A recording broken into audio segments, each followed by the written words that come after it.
Le dernier changement a changé ma vie au niveau de l'assise. J'ai l'impression de m'asseoir sur un siège. Ouais. Tu vois, je ne m'étais pas rendu compte qu'avant je n'étais jamais vraiment assis, quoi. Salut à tous, ici Cycling Vince. Aujourd'hui, j'ai le vélo dans le coffre, parti pour aller chez Training Plus faire une étude posturale, bike fit, analyse 3D et des points de pression sur la selle. Je suis super excité, c'est la première fois que je vais le faire. En plus, comme j'ai parlé dans la vidéo précédente, j'ai des petits problèmes de genoux. Donc j'ai plein d'espoir que ça va la résoudre. Allez, je suis impatient d'y être, donc il est temps de se mettre en route.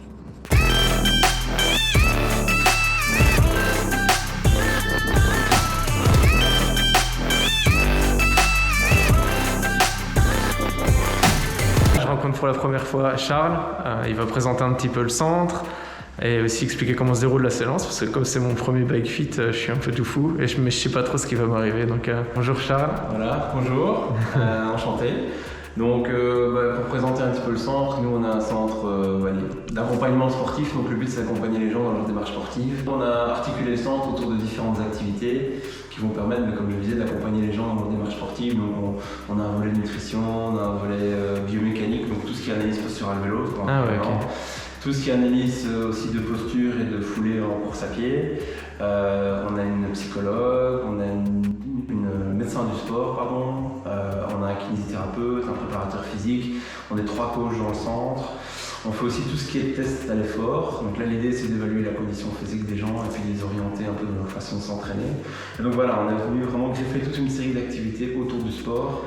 Mais encore une fois, pas seulement pour la performance, mais aussi pour le côté prévention. Un bon exemple, évidemment, c'est que tout ce qui se passe avec le Covid, il y a beaucoup de gens qui se sont mis ou remis au sport. Donc, ils ne sont pas forcément des sportifs de haut niveau, mais voilà, l'idée, c'est de leur donner des conseils et d'insister plutôt sur le côté préventif. Et entre guillemets, bien faire son activité sans se blesser et en profiter. Je sais pas ce que je dois faire, comment ça va se dérouler. Donc ici, ce qui est important de savoir, c'est que nous on essaie de prôner des analyses posturales dynamiques. C'est-à-dire qu'il y a beaucoup d'analyses qui se passent en statique où finalement on prend des codes théoriques, l'entrejambe, la taille, la largeur d'épaule, etc. On encode ça dans un programme, en fonction d'un algorithme, on a une position un peu théorique en fonction de son type de pratique. Voilà, ça permet d'avoir une estimation globale de sa position, mais ça reste assez approximatif. Donc voilà, je suis kiné de formation et passionné de vélo évidemment depuis des années. Donc soit les gens viennent avec leur propre vélo comme toi tu es en train de faire, ou alors les gens viennent sans vélo et à ce moment-là on fait l'analyse sur ce genre d'ergomètre. Donc moi je l'ai utilisé hier par exemple pour une personne qui n'avait jamais eu de vélo de route. À ce moment-là, tout ce qu'on va faire, toute la démarche, tout ce que je vais t'expliquer ici avec ton vélo, on le fait sur ce vélo-là. Tout est modulable, je peux mettre n'importe quel stade. Et puis j'ai une base de données qui répertorie toutes les marques de vélo, toutes les tailles de cadre, et donc en fonction de ce vers quoi on va se diriger, on va dire au cours de l'analyse. Après, je peux orienter les gens vers un modèle. Ah, c'est vraiment génial. Après, 9 fois sur 10, les gens viennent quand même déjà avec un vélo existant.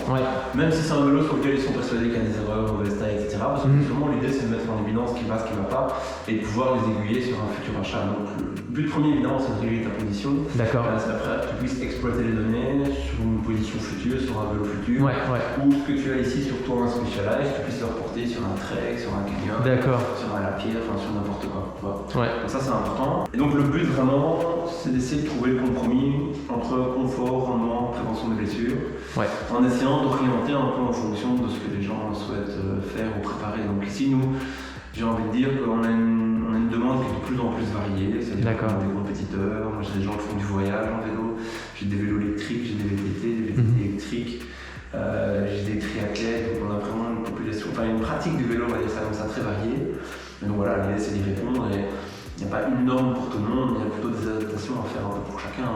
L'intérêt de l'analyse dynamique, c'est qu'on tient compte de toute une série de paramètres biomécaniques, mais on tient compte aussi de la personne. Et donc la première chose, c'est de poser toute une série de questions à la personne, c'est ce qu'on va faire après. Toute une série de questions qui vont m'orienter par rapport à ta pratique, par rapport à ce que tu recherches, par rapport à tes antécédents de blessures, que ce soit lié au vélo, la course à pied ou d'autres. Donc ça, c'est le premier bilan qui va me permettre d'avoir toute une série d'infos. Le vélo a l'avantage d'être un sport doux, porté, dans l'axe, sans contrainte. Donc c'est très bien parce que il y a moins de blessures que dans d'autres disciplines. Mais du coup, le ressenti n'est pas toujours le même. En course à pied, si tu as une contrainte, il va courir un quart d'heure, tu vas la sentir direct. Si en vélo, c'est toujours un peu plus flou. Les gens sont mal mis, mais ils n'ont pas forcément mal. C'est une petite gêne, ça apparaît pas tout le temps. Souvent, tu cours jusqu'à 2 heures, même si tu es mal mis, pareil, tu vas pas toujours le ressentir. Donc les sensibilités sont très différentes d'une personne à l'autre. Donc parfois, quand on se voit pédaler, Ouais. On se rend compte que ce qu'on s'imaginait n'est pas vraiment la réalité. Ouais, ok, ça va, je me prépare psychologiquement. Voilà, c'est ça, exactement. On met sur le dos des vélos de contraintes qui n'ont pas lieu d'être. On se dit, bon voilà, je suis dans une position couchée, c'est normal que j'ai mal à la nuque. Il y a moyen de ne pas avoir mal à la nuque. Ouais. Un peu raide dans le dos, mais c'est normal après 4 heures de vélo. Non, il y a moyen de rouler 4 heures en vélo sans avoir mal au dos. Ok, donc je ne dis pas qu'il y a systématiquement une cause matérielle, mais mon rôle à moi, c'est justement pouvoir exclure toute cause matérielle d'une pathologie. D'accord. L'idée sur un vélo, c'est qu'il n'y ait pas d'autre douleur que celle qui est à l'effort. Si on m'a pris à un moment, c'est cramé, je sais rien y faire. Ouais, ok. Donc, voilà. Oui, si t'as Mais loupé mon rôle, là-bas. c'est de s'assurer qu'au niveau matériel, par rapport à l'exemple que je viens de donner, peu faire exprès, c'est mon rôle, c'est de s'assurer qu'au niveau matériel, il n'y a rien qui va empirer ton mal de cuisse. D'accord. Donc voilà, Ok. un peu l'exemple. Donc pour venir à le protocole, donc on fait toute une série de questions, je te filme, on décortique un peu la vidéo ensemble, l'idée c'est déjà mettre un peu en évidence ce qui va, ce qui ne va pas. Ok. Si on juge qu'il y a déjà des gros changements à l'œil qu'on les fait, l'idée moi à ce moment-là c'est d'expliquer aussi le pourquoi du comment. Donc c'est-à-dire, voilà, on voit ça à la vidéo, justement t'as mal au dos, ça pourrait être à cause de ci, à cause de ça. Donc déjà aiguiller sur le pourquoi du comment de certaines tensions en lien avec l'image. Et parce que l'autre particularité du vélo, et ça c'est un truc que je remarque souvent, c'est que les gens ont tendance à se focaliser sur l'endroit où ils ont mal. C'est-à-dire par exemple, tu vas avoir mal aux mains ou tu vas avoir mal à la nuque, aux épaules, tu vas te focaliser sur ce qui se passe devant toi, envie de changer de potence, à l'inverse c'est de chipoter devant. Alors que tu peux très bien avoir cette contrainte parce que ta selle est mal mise. D'accord. C'est la même chose au niveau de la selle. La plupart des gens que je vois qui ont des problèmes de selle, 9 fois sur 10, c'est pas forcément la selle en elle-même, mais c'est le positionnement global qui va provoquer des problèmes. Tu peux très bien avoir des problèmes de selle parce que ta potence est trop longue et qu'elle te force à faire des becs de selle. Yes. À ce moment-là, tu profites pas de la largeur de la selle. Donc en gros, il y a 3 points d'appui sur le vélo, selle, cintre, pédale. Et l'idée, c'est de faire comprendre aux gens qu'il y a une interaction entre ces 3 points d'appui. D'accord. Tu peux avoir mal à un point d'appui à cause du mauvais réglage des deux doigts. Ok. Donc voilà, sur base de la vidéo, on décortique déjà pas mal. Souvent, je fais déjà pas mal de changements. Et puis après, on peaufine avec un système infrarouge qu'on utilisera tout à l'heure. Une fois qu'on a un peu dégrossi, le système infrarouge, en fait, c'est toute une série de pastilles infrarouges qu'on vient placer sur des points de repère bien précis, au niveau du genou, de la hanche, des épaules, etc. Et l'idée, c'est de mesurer les amplitudes de travail au pédalage.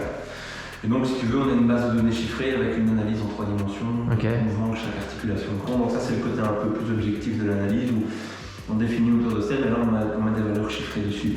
Est-ce que ces valeurs chiffrées sont cohérentes ou est-ce qu'on peut peut-être encore faire des changements, mais à ce moment-là, plutôt à coup de millimètre, ou éventuellement faire des changements qu'on n'aurait peut-être pas perçus à l'œil nu sur base de la vidéo. D'accord. Ça permet d'aller un peu plus loin dans le détail. Ça a l'air trop gadget, j'adore. Je travaille dans la tech, hein, moi du coup, et des formations professionnelles, s'il y a de l'infrarouge, tu vois, je suis... Après on a un autre système de mesure, si on veut aller plus loin, bien positionné sur la selle. Ah oui, j'avais... Ça c'est un truc que j'aimerais vraiment faire tant que je suis là aussi. Qui permet de visualiser les points de pression au niveau de l'assise. Ouais. Vraiment un capteur de pression qui est relié en Bluetooth à l'ordinateur. Génial. Et l'idée, par rapport à ce que je disais tout à l'heure, c'est de pouvoir voir comment se répartissent les pressions au niveau de l'assise, déjà voir si l'assise est cohérente, si la selle est cohérente, et surtout de mettre en évidence les défauts relatifs soit à un défaut d'assise, soit à un défaut de position globale. D'accord. Donc c'est pour valider la selle, mais surtout se rendre compte de l'impact que va avoir le reste de la position au niveau de l'assise. Donc tout ça, l'idée c'est de faire des modifications sur place. Si on juge qu'il faut changer la potence, moi j'ai une potence amovible, on peut éventuellement l'installer. Ça c'est intéressant aussi, donc c'est une potence, si tu veux, c'est tout bête, quand j'installe la chose de la potence, en fait on sait rallonger, raccourcir la potence quand tu es sur le vélo. Ah ouais, je vois. Et ça permet de voir super. Quel va être l'impact d'une potence plus longue, plus courte, qu'est-ce qui change. En théorie, quand tu es trop long, c'est tes épaules qui trichent un peu, quand tu es trop court, tu as une surpression sur le guidon, tu risques d'avoir mal au dos, enfin je caricature un peu, mais globalement c'est ça. Donc l'idée, si on valide une longueur de potence, c'est de pouvoir faire tester les deux extrêmes aux gens. Super. Après moi je me suis un peu spécialisé dans tout ce qui est selle. C'était un peu mes travaux de fin d'études de ma licence en éducation physique. Parfait. Tout ce qui est impact de la selle et pathologie au niveau de la selle. Je ne peux pas dire que je suis spécialisé de selle, mais... c'est un peu spécialisé là-dedans, mais en fait dans ma pratique je me rends vraiment compte qu'il y a beaucoup de gens qui se plaignent de la selle. Ça n'a absolument rien à voir avec la selle. Et à l'heure actuelle, j'ai envie de dire depuis 2-3 ans, les selles d'origine sur des vélos, des vélos de plus de 3000 €, donc des bons vélos, on va dire vélos moyen de gamme, haut de gamme, sont de plus en plus corrects. Plein de selles un peu partout. Je vois ça. J'essaie de pas forcément être marié à une marque, mais j'ai quand même un peu mes prédilections. Moi-même, je change de selle régulièrement pour les essayer, pour pouvoir donner des feedbacks aux gens. Donc, c'est un peu ce que j'essaye aussi de faire, je suis pratiquant aussi, je fais plus ou moins 10 000 km par an. Et j'aime bien tester du matériel pour pouvoir donner mes feedbacks à moi. Ok. Je suis capable de tout changer sur un vélo, Ok. si c'est nécessaire évidemment. Ouais. Ma philosophie c'est toujours d'essayer de rien changer dans la mesure du possible, mais si vraiment il y a des gros défauts, de pouvoir faire en sorte que les gens s'en rendent compte et de pouvoir les corriger. Ok. Et donc voilà, au fur et à mesure donc, des analyses, l'idée c'est de faire des modifications sur le vélo. Une fois qu'on juge qu'on a fait ce qu'il fallait, donc toi évidemment tu le valides sur le vélo, chaque fois tu remontes dessus, on va tester différentes positions, différentes intensités. Et l'idée à la fin de l'analyse c'est d'enregistrer le code du vélo. Ok. Donc là pareil, j'ai un système infrarouge où je vais pointer des repères sur le vélo. Donc l'idée c'est qu'on ait une cartographie de ton vélo dans ta position actuelle. Ok. Donc la finalité c'est que tu puisses reporter ce qu'on a fait là sur un mode vélo. Ouais, ça c'est cool. Et deux, comme je disais tout à l'heure, si demain tu te dis voilà je vais acheter la pierre ou je vais acheter un canyon ou n'importe quoi, qu'on puisse se dire ok mais sur base de ce qu'on a fait là, c'est tel taille. Ouais. Tu dois mettre la potence comme ceci, comme cela. Et de plus en plus tout est assez intégré quoi.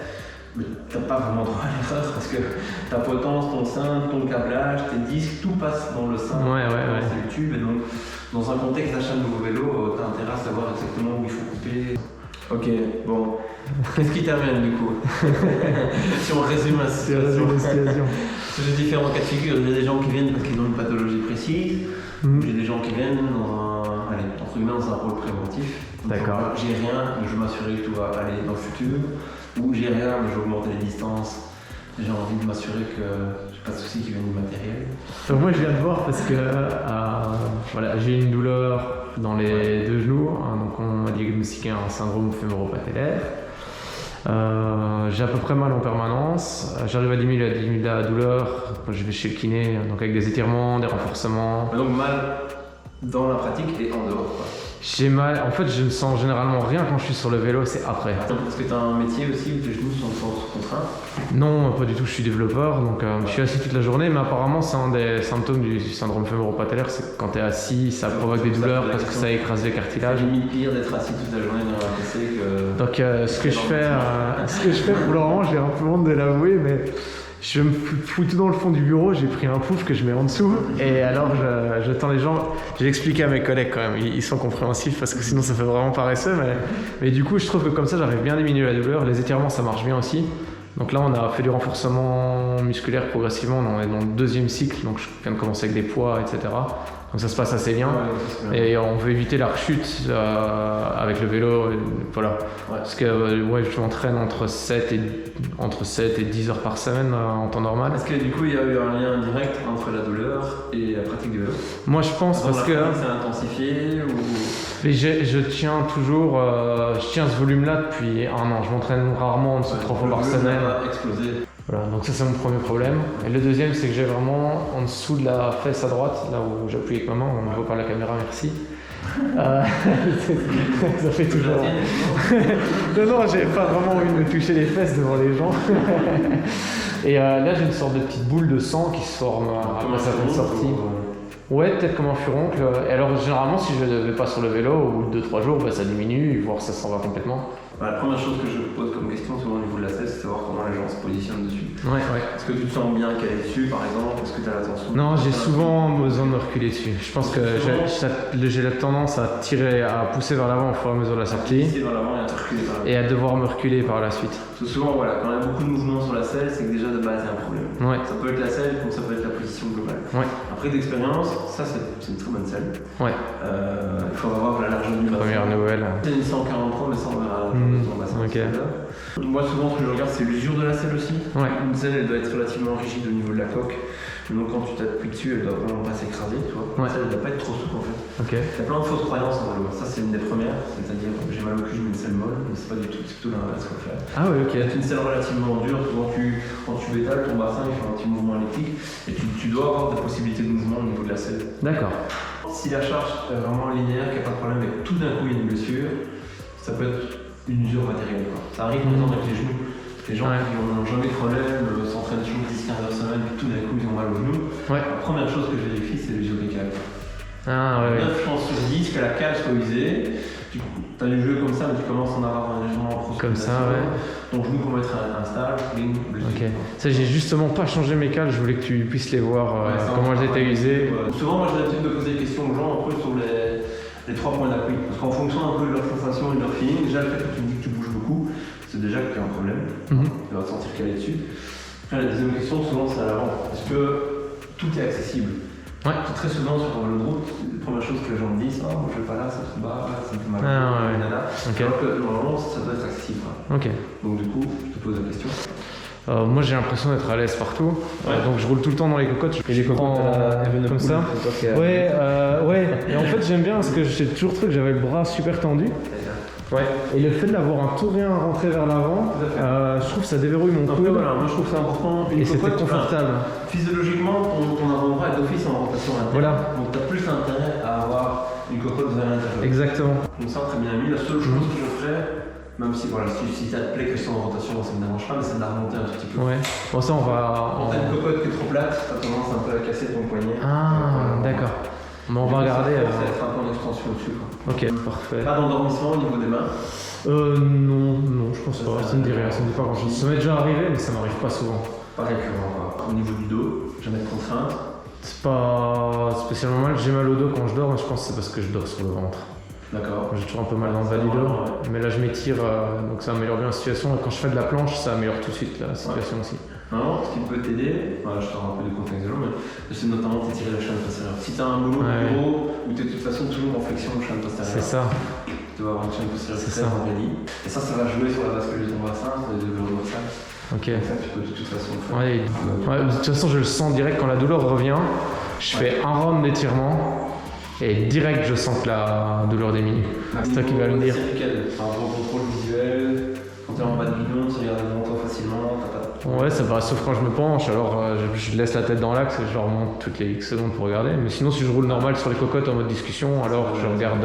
Mais en bas, tu sens que plus à l'aise quand tu descends ta tête, quoi. Ouais, la tête a envie d'être dans le prolongement. Parce que parfois, t'as un groupe musculaire qui est plus sensible qu'un autre, dans lequel tu vas plus vite avoir des crampes ou des douleurs. Parfois, quand je fais une grosse séance d'intervalle ou quoi, surtout à l'intérieur, alors je crampe du mollet à gauche. Ça, normalement, avoir des crampes ou des douleurs au mollet en vélo, normalement, c'est d'office qu'il y a un problème. Plus la force tu vas produire au-dessus, poitrine, fessier, etc. Elle va être transmise à la pédale via le mollet, mais il n'a pas un rôle moteur, c'est-à-dire que tu ne vas pas utiliser ton mollet pour développer la force. Ou au pire, dans les transitions hautes et basses, c'est léger. Normalement, si tu as des douleurs au mollet ou des crampes au mollet, c'est que d'office, à un moment, il y a ton mollet un rôle qu'il ne va pas avoir. Donc un élément qu'il faut regarder aussi sur les chaussures, c'est la façon dont la cale va s'user ici en dessous en fait. Donc c'est à dire qu'une fois que tu es clipsé, donc ta pédale va venir se mettre ici, et ton pied il a de toute façon un peu de rotation. Dans la phase d'extension, ton pied il se met en légère pronation et pivote comme ça, rotation externe tibia, et dans la phase de tirage c'est l'inverse. Donc ton pied il a d'office un peu de latitude. Et ça on en reparlera, mais c'est important d'en avoir. Ce qui est intéressant, c'est de regarder comment s'use la cale. La cale, l'usure doit être symétrique. Ici c'est assez symétrique, parce que s'il y a un côté qui s'use beaucoup plus que l'autre, ça veut dire, si tu veux, qu'il y a un défaut de rotation. D'accord. Ton pied va se mettre dans une position qui n'est pas bonne. Ou alors, tout simplement, tu vas constamment avoir une contrainte en rotation. Petite question, parce que je vois que tu as des pédales Asomia. Tu les as mis quand? Je les ai mises... Je les avais avant d'avoir ce vélo-là. Ok, il n'y a pas de lien avec ta douleur.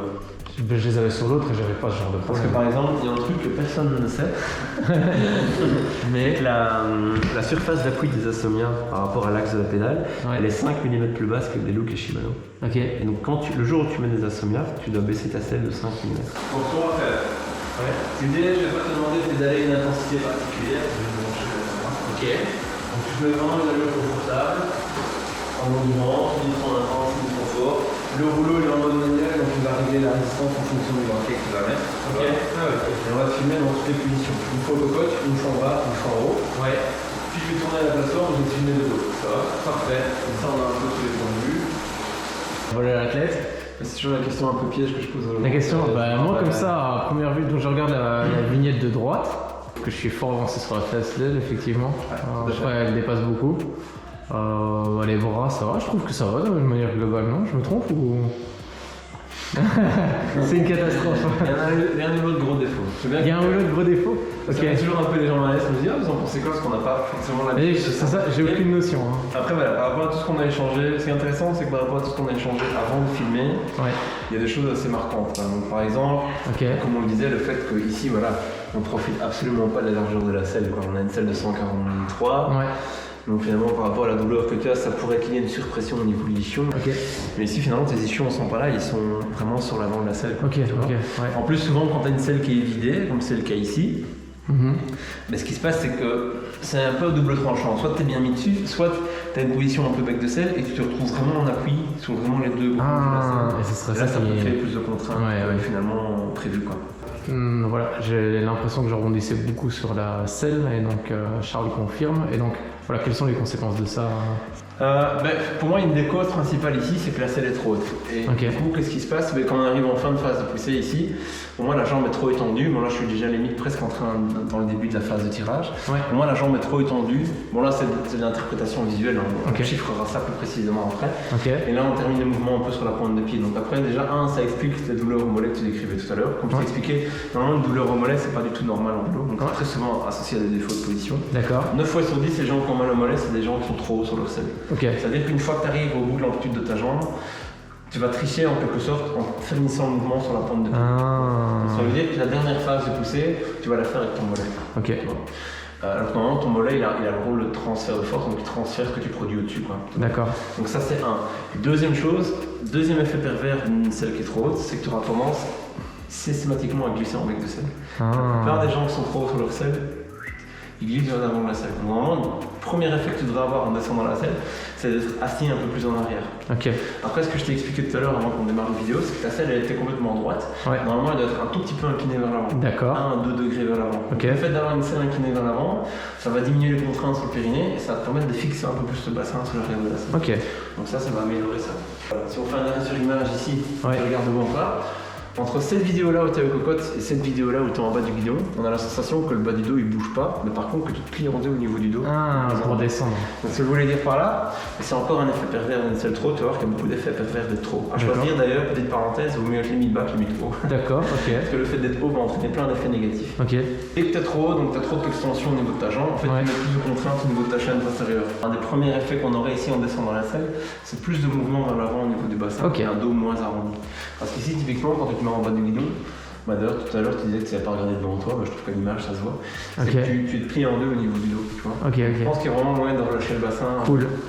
En fait, une selle trop haute, il y a plein d'effets pervers. Tu as de tension au mollet, des tensions au niveau des ischios, une bascule du bassin qui ne se fait pas, plus de pression au niveau du périnée parce que la selle est haute.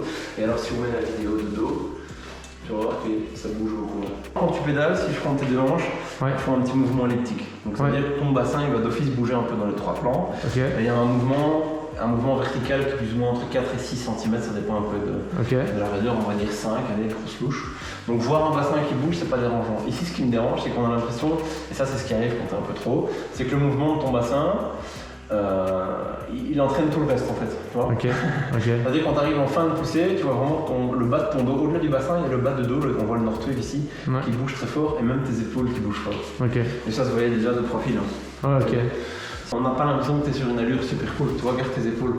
Moi, quand tu pédales, tu vois, tu bouges un peu dans le sens. Et donc ça... Et on voit bien, je trouve, sur le bas de la pédale, du coup, que le pied est vraiment comme ça pour aller chercher la longueur.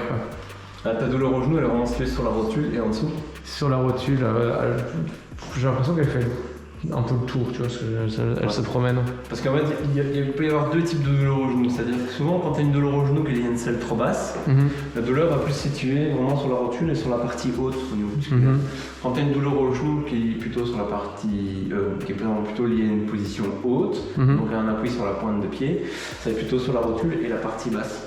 Voilà. C'est comme si je te demandais de faire un squat sur la pointe du pied, tu vas sentir toute la contrainte est sur ton genou. Si tu fais un squat avec le pied bien à plat, la contrainte est dans ton quadriceps. On a une position haute et sur la pointe du pied qui va favoriser la contrainte au niveau de la rotule. D'accord. Ça c'est certain. Tu as une selle qui est bonne en termes de largeur, en termes de pureté, même au niveau de la marque. Voilà, les marques sont mieux que d'autres, on va dire. Mais ici, si on prend les trois cadrans de la selle, en fait, tu es vraiment assis sur le bec de selle. Tu as le périnée et les deux ischions. Déjà, normalement, ton bassin doit être plus centralisé, soit entre les trois zones ou plutôt vers l'arrière. Et tu dois avoir une répartition relativement équitable, avec notamment plus de pression à l'arrière sur les ischions. Ici, tu es assis sur ton périnée. On est presque à 70% du poids du corps à l'avant. Le pubis, donc le périnée qui est chargé à fond. Il il n'y a aucun appui sur la partie large de la selle. Donc finalement, tu vois, le fait d'avoir mesuré la largeur du bassin, tout ça, entre guillemets ici, la largeur de selle, elle te sert à rien. Et alors tu bouges beaucoup, hein. Longitudinalement, ton bassin bouge beaucoup d'avant en arrière. Latéralement, tu bouges à peine de 2 cm, mais on voit que d'avant en arrière, donc ça veut clairement dire qu'il y a un défaut de hauteur. Quand tu pédales, ton bassin bouge très fort d'avant en arrière. Après, tu es beaucoup assis sur le côté gauche. C'était relativement bien aligné, donc entre vraiment le bord interne de l'axe de la pédale, le milieu du genou et la hanche, tu dois essayer d'avoir vraiment un trajet le plus possible. Ici, il n'y a pas vraiment de mouvement parasite. Après, comme je te le disais aussi tout à l'heure, tes cales sont usées de manière assez asymétrique, donc je suis pas sûr qu'il y ait de gros défauts de rotation. Parfois tu vas avoir des défauts au niveau du genou, qui sont liés à des défauts de rotation au niveau du pied, mais ici je pense pas que ça là-dedans. Normalement je prête pas mon vélo, mais... Voilà. Donc en gros tout à l'heure, le fait d'être haut, tu as beaucoup plus de tension dans ta chaîne postérieure, donc tu as tendance à avoir un dos comme ça, et tu as tendance à faire plus de bec de selle, parce qu'en plus tu avais une position qui était trop éloignée à l'avant. Donc tu te retrouves avec beaucoup de contraintes sur le périnée. Ici le fait d'avoir descendu ta selle, de l'avoir un peu incliné et de l'avoir avancé, en fait, voilà, tes ischions qui sont là sont beaucoup plus en contact avec la selle, et donc indirectement ça va stabiliser ton bassin.